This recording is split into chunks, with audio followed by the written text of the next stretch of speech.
Hello and welcome to Afternoon Tea with Karen. Today I'm going to have a look at what $40,000 gets you for destination toilets. We're picking up from this the public toilet strategy that they've adopted. This is the council's YouTube page. Now, other councils have their meetings available on here for everyone, as per the Copyright Act under the section of the Crown, but you have to go through this section, the council's archives, to watch their meetings. And it's a little bit tricky to find. So, in accordance to this, let's watch this. Councillors, we are live. Ladies and gentlemen in the gallery and to those that are joining us online, thank you for joining us for our council meeting of Wednesday the 22nd of November 2023. Councillors, I'll ask that you be upstanding for the reciting of our councillor declaration. We, the councillors of the City of Ballarat, declare that we will carry out our duties in the best interests of the community and through collective leadership maintain the highest standards of good governance. Councillor, we still have some questions still to work through, and then from members of the gallery as well.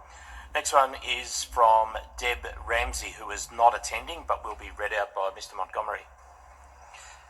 Thank you, and through you, Mr Mayor, the question is as follows. I'm quite pleased to see that council plans to retain male and female toilets. With the compromise of gender-neutral toilets as well, everyone should be satisfied. Will the council give assurance that the signage will use the words male and female on appropriate toilets to avoid confusion about allowing men who identify as women or vice versa into the opposite sex toilets? It would be no compromise at all if men who identify as women were to be allowed access to female toilets. Director Weatherill. Thank you, Mr Mayor, and thank you for the question. Signage on public toilets will be reflective of identified use, that is male, female, disability accessible and all gender. The public toilet strategy includes a strategic action, which is number 55 in the document, to undertake work with the Council's Gender Advisory Committee in regard to future signage design. Building code requirements will also be required to be taken into consideration with regard to location and placement of signage. The signage will provide the expectation about the toilet's intended use. Thank you, Director Weatherill. Just before Mia, who is, I think, leaving with Mum, thank you very much for taking the time to come in and present to us tonight. Very brave for a young person, so well done and thank you. The next question is from Kylie Ferns, who is not attending but will also be read out. Thank you, and through you, Mr Mayor, the question is as follows. For the sake of correct use of toilets, can Council please clarify their definition of the terms woman and man and female and male? Director Weatherill. Thank you, Mr Mayor, and thank you for the question. As per Chapter 4 of the Public Toilet Strategy, public toilets are for everyone. The strategy seeks to consider diverse community needs, especially when planning or building a new public toilet. Diverse community needs include those with a physical disability, vision impaired people, children and young people, older people, parents and carers, culturally and linguistically diverse people, LGBTQIA+ people, people experiencing homelessness, women and people menstruating, and people with bladder and bowel challenges. Thank you, Mr Mayor. Thank you, Director Weatherill. Question 2, Mr Montgomery. Thank you, Mr Mayor, and the question is as follows. Is a trans person that appears to look like a man to a reasonable person currently given access to women's toilets and change spaces? Director Weatherill. Thank you, Mr Mayor, and thanks for the second question. All people have a right to be safe, welcome, respected and considered in City of Ballarat toilet facilities. The public toilet strategy guides the future provision of public toilets across the municipality to ensure they are clean, safe and well designed for all. A service and typology guide has been developed as part of the strategy to provide the City of Ballarat with guidance on provision and configuration, meaning the number of cubicles in a new toilet, in new and upgraded toilets. The strategy does not seek to determine who can access toilets and change spaces. Thank you, Director Weatherill. Councillor Hargraves. Thank you, Mr. Mayor. Thank you for the answer and to that question through you to Director Weatherall, if I may. I just wondered about the word currently in there. To me, that question is pointing not sort of toward the strategy necessarily itself, but just to give a little bit of clarity about what the situation is currently, if that happened. Thank you, Councillor Hargraves. Director Weatherall. Thank you for the question. I think currently is just a point in time. I mean, and that's our position, is that anyone can determine the toilet of their choice that suits them. And we don't expect that to change. In fact, we will be encouraging people to have a broader range and be more inclusive in new and upgraded toilets as they're constructed. Thank you, Director Weatherall. Councillor Eddy. Thank you, Mr. Mayor, and probably through you to Director Weatherall again. I still struggle a little bit with understanding this. I thought I had it right yesterday. I had some clarification, but I'm getting confused again tonight. It seems to me that, and happy to be corrected, in one sense that our signage indicates who the toilets are primarily aimed for, and the strategy very much is about planning for the future to broaden the range of options and to certainly address some of our older facilities, which are very stereotypic male and female. The real challenge I have here is trying to protect that older woman in a female toilet from feeling uncomfortable or threatened should someone, as to this question, who appears to be a male, and I use that word in terms of this question, coming into that toilet. And I'm not sure I actually quite understand what we're saying. Thank you, Councillor Eddy. Director Weatherall. Thank you for the question. This is a challenging space. Ideally, we would like to get to a point in time where we have toilet facilities that have fixtures and fittings that people can choose to use that suit their needs. And what I mean by that is a change table. It might have a broader door so people can have wheelchair access. It has a seat where children can sit and get changed. It has a number of different facilities because, as we know, we've sort of moved away from a very binary description of what a facility, a toilet is. We're trying to accommodate the diverse needs of the community. In our new toilets, they will be, we've got three basic types, the basic, a standard and a destination toilet. And those sorts of toilets are fitted to their circumstance. So a basic style toilet would be one where it's a local park and would normally have, well, the typology guide recommends that it would be a 2 cubicle toilet. One would be DDA compliant and the other one would likely be all gender.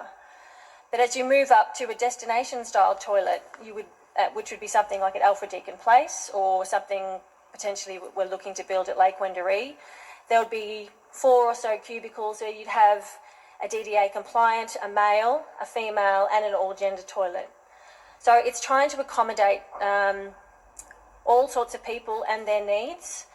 We are not going to go and retrofit all of our toilets. We understand there's opportunities to enhance the facilities and fixtures in our current network of toilets, and that might, and then also enhance cleaning and so forth, and look over time at evolving our facilities to cater for everyone's needs.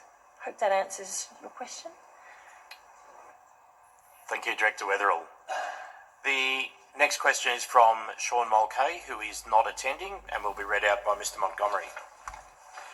Thank you, and through you, Mr Mayor, the question is as follows. Is Clause 74.3.6 of the Community Law Local Law 2017 inoperative as a result of Section 71.3 of the Local Government Act? Thank you, Mr Mulcahy. Director Robertson. Through you, Mr Mayor, and thank you, Mr Mulcahy, for the question. The City of Ballarat Community Local Law precedes the introduction of the Local Government Act 2020, At the time the community local law was developed, it was developed in accordance with the 1989 Local Government Act.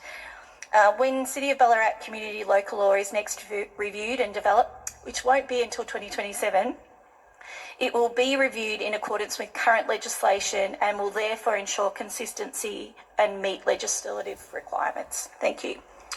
And Sorry. question 2. Sorry. Sorry. Councillor Hargraves, you're Thank you. Sorry. Through you, Mr. Mayor, would it be possible to get that actual clause in the community law read out for us? I'm not exactly...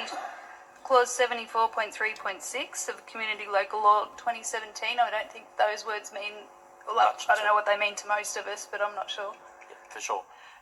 Director Robertson, do you have that readily available? I could have it readily available. Sorry, Director Weatherall. Oh, you've got it. Director Robertson, whoever has that in front of them. Thank you, Mr. Mayor. Yes, happy to read it out. So it's the section that talks to council buildings and behaviour in municipal buildings. So it is clause 74.3.6. So it states, unless authorised by the council or an authorised officer or delegated officer, a person must not in a municipal building, except for a child under the age of 6 years in the care of a responsible person, and for a carer providing assistance to a person with a disability, enter or use any dressing room, shower, convenience or other area in a municipal building which has been appropriated for persons of the opposite gender. Thank you. Councillor Hargraves. Sorry, it is confusing, and I know we're not into the debate yet, but I heard the word gender in the law as it's described. There was a question earlier about the definitions of male, female, woman and man. How do we interpret that? I don't really know what that means in terms of, is it gender, is it biological sex, is it, yeah. Do we know what that means? Can we have that explained at all? Thank you, Councillor Hargraves. Director Weatherall. Thank you, Mr. Mayor. My read of it, and I'm happy to be corrected by others in governance elsewhere, is the word opposite gender. So that in itself, in my view, means that there's two genders, where in fact we're not inclusive of non-binary. So a revision of the local law could take on the third gender. But happy to be corrected by others. Thank you, Director Weatherall. Councillor Hargraves, does that... So I would imagine this piece of local law is very grey at the moment and may be tested at some point that will give some case law clarification of the modern standards of our modern society. I think at the moment, but at the moment it would appear very grey and unlikely to have been used as a provision. Director Robertson. I can confirm that we have never enacted on that part of the local law, and I can also confirm that we are currently, because it does take a long time to introduce a new community local law, but we are looking at it from a legal perspective and certainly to be non-binary and all associated things that come into effect with the new Local Government Act of 2020. Yep, for sure. Okay. And yes, that was the Sean McCulley person again, founder of Queer Greens Victoria, administrator of Rainbow Local Government, and sitting on the council was his fellow Greens member Belinda Coates. Anyway, sorry that one was a bit skewy, but I'll see you later for part 2.